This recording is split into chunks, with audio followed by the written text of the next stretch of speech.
sabe que atrás daquilo que a gente quer fazer, quem está atrapalhando? O diabo. O diabo. Mas ele não vai impedir que a gente faça os trabalhos que nós precisamos fazer aqui. Amém? Fazer evangelização. Deus vai nos dar vitória. Deus vai nos dar vitória. Então, vamos aí, por essa semana já se organizar. Em nome de Jesus, vai ser aí uma bênção.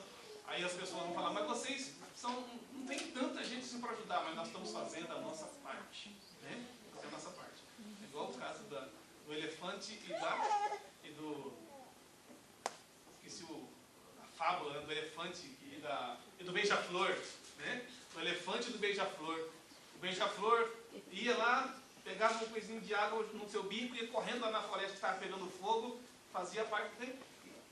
E o elefante podia ajudar mais, ficava, né, criticando, por que você está fazendo isso? Se cada um quiser a sua parte. Né? Então, a gente vamos lá fazer o trabalho de formiguinha. Quem sabe nós somos o beija-flor. Vamos lá levar a nossa semente, que lá no céu nós teremos o nosso galardão. Amém? Amém ou não amém? Amém. Vamos ficar de pé, em nome de Jesus. Glória a Deus.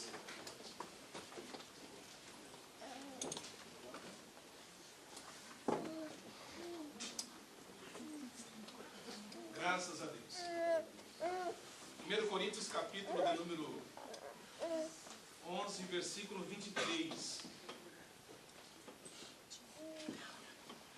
Diz-nos assim: porque eu recebi do Senhor o que também vos ensinei, que o Senhor Jesus, na noite em que foi traído, tomou o pão, e tendo dado graças, o partiu e disse: tomai e comei, isto é o meu corpo que é partido por vós, fazei isto em memória de mim. Semelhantemente também, depois de cear, tomou o cálice, dizendo: esse cálice é o novo testamento no meu sangue, fazei isso todas as vezes que beberdes em memória de mim. Porque todas as vezes que comerem esse pão e beberem o cálice, vocês anunciam a morte do Senhor até que Ele venha.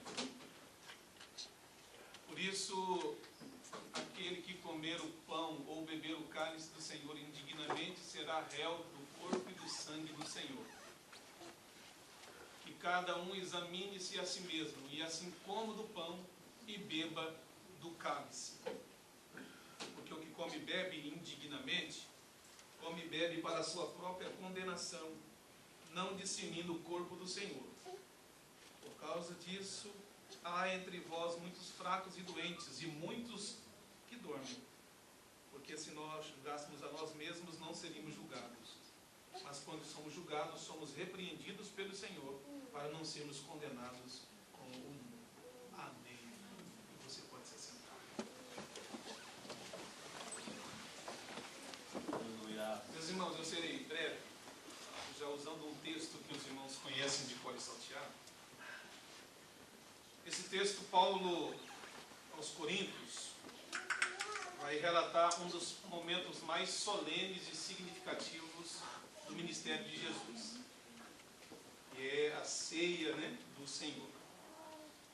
Foi na noite em que antecedia a sua crucificação.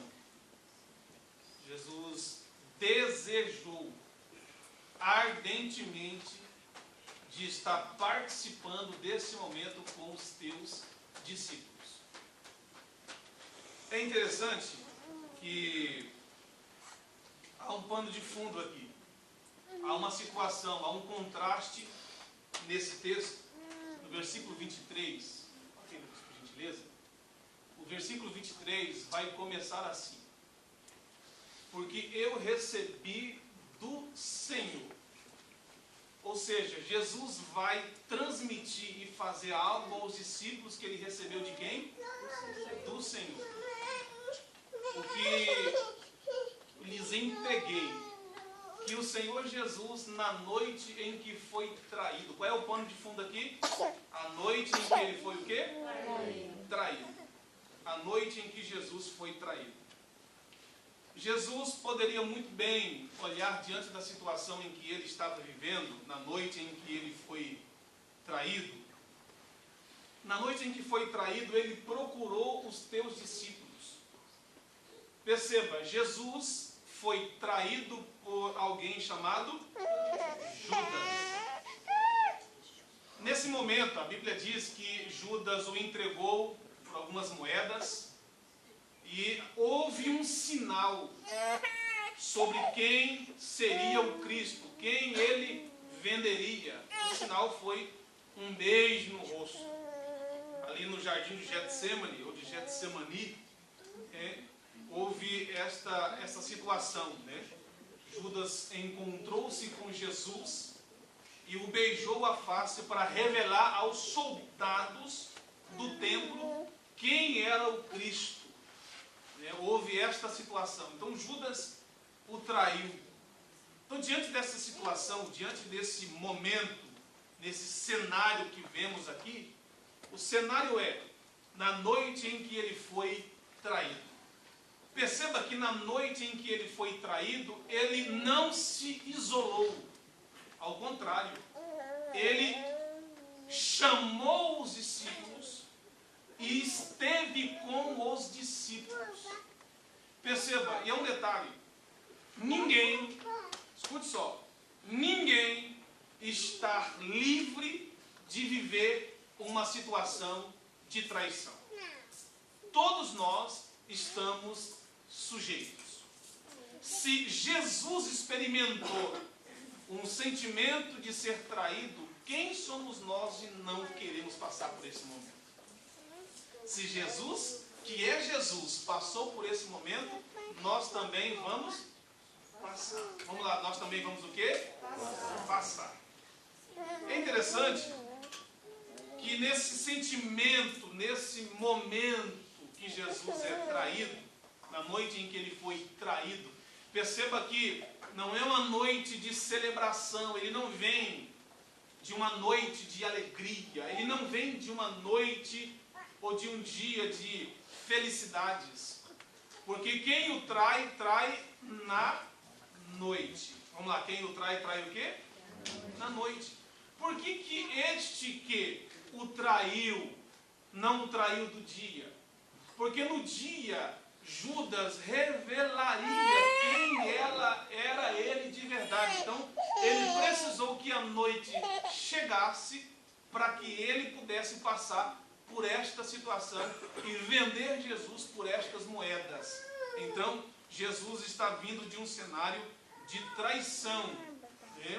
E é interessante que Jesus poderia muito bem se livrar disto, revelando aos discípulos quem era o traidor.